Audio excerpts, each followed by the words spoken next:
estão hoje? Eu espero que bem, né? Sejam bem-vindos a mais uma videoaula, certo? Iniciando hoje o segundo módulo do livro de vocês de língua portuguesa, certo, pessoal? Tia vai adiantar um pouquinho para a página 43 para gramática, certo? E aí depois eu volto para a interpretação de texto, certo, pessoal? Por quê? Porque agora a tia vai fazer assim. Vai mandar a atividade hoje para vocês, certo? E amanhã eu mando a correção, certo? Então, no dia que eu for mandar a correção, eu mando um pouquinho menos de atividade, certo, pessoal? Vamos começar então na gramática. Vamos falar hoje sobre as notações léxicas. Página 43. Tem gente que diz léxicas, tem gente que já diz léxicas. Então, tá tudo certo, não tem problema nessa pronúncia, certo, pessoal? Notações léxicas. Quando eu era pequeno, tem um textozinho aí, vocês estão vendo, um quadrinho rosa, e vocês vão ver que nesse textinho que começa, quando eu era pequeno, fui à casa dos meus avós. Tem algumas palavrinhas que estão em negrito, são elas: avós, avô Tião, robocão e paçoca, certo? Essas palavrinhas, elas têm, por exemplo, acento agudo, que é o que nós vamos trabalhar hoje, acento circunflexo, tio, cedilha, hífen, certo? Então, essas palavrinhas, essas pontuações gráficas, nós vamos estudá-las hoje, certo? Vamos começar, então, pelo acento agudo, página 43, lembrando do livrinho de vocês. O acento agudo, pessoal, vocês sabem como é o sinal dele, né? Inclusive, tá aí no livrinho de vocês. O acento agudo, ele é marcado assim, ó, né? Um tracinho para cima, certo? Vamos ler o conceito dele. Acento agudo indica a pronúncia de som aberto das vogais nas palavras. Por exemplo, chapéu, café, Piauí, óbvio e útil. Tia até botou aqui no quadro, ó, chapéu, café e óbvio. Vocês vão ver quando a gente fala, é como se a boca abrisse mais, o som ele é mais aberto, ó, café, né? Então é como se nós abríssemos mais a boca para pronunciar palavrinhas acentuadas de forma aguda, certo? Vamos ao próximo, o acento circunflexo. É usado na pronúncia de som fechado, certo?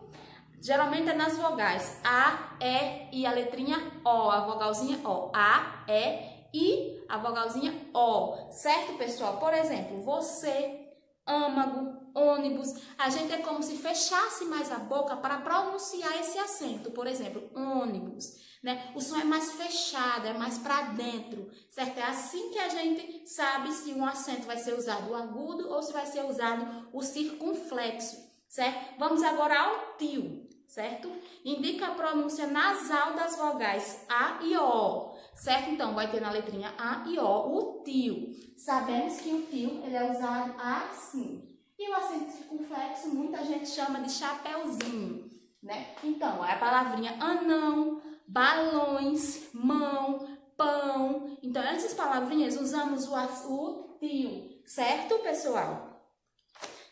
O cedilha, utilizado abaixo da letra C, apenas quando antes das vogais A, O e U indica que a letra será pronunciada com o som de S. Então, preste atenção se na palavrinha vai ter a vogal A vogal O ou a vogal U, certo? Se tiver e o som for de S, então sabemos que usamos um cedilha. Por exemplo, a palavra caçador. Tá vendo que tem a vogalzinha A antes?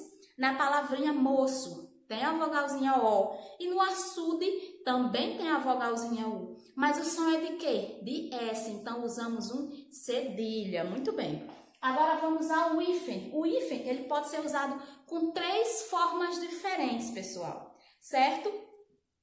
Ele é usado para separar as sílabas. Ok, pessoal? Por exemplo, a palavrinha estudo. Tá até aqui no livrinho de vocês, tia também botou no quadro. Estudo. Usamos o hífen para separar as sílabas. Também usamos o hífen para quê? Para ligar palavras compostas, como por exemplo, couve-flor, erva doce, guarda-chuva, guarda-roupa. Então, usamos o hífen para palavras compostas, para transformá-la em uma palavra só. Beija-flor, certo, pessoal? E O último é para ligar o pronome ao verbo. Por exemplo, viu. Então, é como se eu dissesse vi ele, mas aí eu digo viu, né? Outro exemplo que tem aqui é mandei-lhe, amo-te, certo? Então, o hífen é usado com essa finalidade também. Lembrando, para ligar o pronome ao verbo. O próximo assuntinho de hoje, né, que é da ortografia, que vai ser o quê? A letrinha S ou SS, pessoal. Vamos lá. Aqui, tia já botou aqui, S ou SS. Usamos a palavrinha sapo e missa. Em sapo, ela só tem um S. Em missa, ela tem dois, mas é o mesmo som. Sapo, missa, certo? O mesmo som. Ok, galera? Olha, no início de palavras, ou quando entre consoante e vogal, a letra S terá som de S. Por exemplo, a palavrinha sonhar ou conseguir, certo? No começo da palavra, como por exemplo em sapo, tem som de S normalmente. Se vier no meio, antes de consoante, vai ter som de quê? De S, também entre vogal e consoante. Missa, né? Olha aqui, ó, vogal, certo? E a consoante depois. Como, por exemplo, a palavrinha conseguir, que tem aí no livrinho de vocês. Tem a consoante antes do S e depois do S temos uma vogal. Então, o som vai ser de quê? De S. Quando estiver entre vogais, vai ter som de Z. Como, por exemplo, a palavra arrasar. Olha só. O A tem um Azinho antes do S e tem um Azinho depois do S. Então, vai ter som de Z. Muito bem, pessoal. Se quiser preservar o som de S entre vogais, devemos usar SS, certo? Então, tia, se tem uma palavrinha que tem duas vogais, uma antes e depois do S, como é que eu faço para deixar o som de S e não ser de Z? Coloca dois S, certo, pessoal? Por exemplo, a palavrinha pássaro, olha só aqui. Tem a vogal antes e tem uma vogal depois, certo? Então, se fosse só um S, eu saberia que teria som de Z. Mas aí o som é de S nesse caso. Pássaro é com som de S. Então você dobra a letrinha. Igual em missa. Olha só, missa, se fosse escrito assim, ó. Missa, né? Então, é uma vogalzinha aqui e uma vogalzinha aqui. Na regra, que é regra, se eu for ler, eu leio como? Eu leio misa. Por quê? Porque o S entre vogais tem som de Z. Então, eu leria misa. Tia, mas o nome certo é missa. Como é que eu faço para manter o som de S? Eu dobro. Então, tem uma vogal, eu dobro, e outra vogal. Para ter o som de S, missa. Isso é regra, viu, pessoal? Então, quando vocês forem escrever atividades, palavras, lembre-se dessas regrinhas para saber se usa um S ou dois S. Ou para saber se o S tem som de S ou som de Z, certo?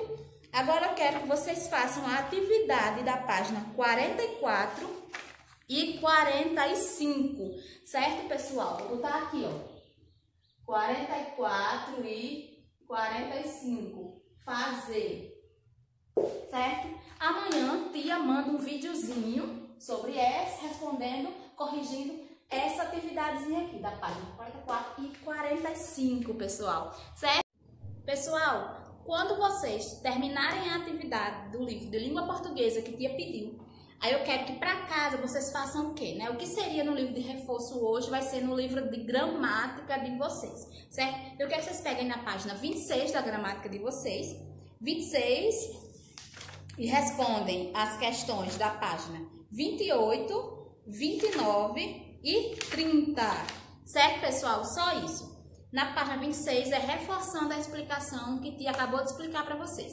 Se vocês quiserem reler para ajudar a entender melhor, podem ler, que a explicação é na página 26, 27, certo? A atividade mesmo na página 28, 29 e 30. É pequenininho, certo? Respondam, é rapidinho.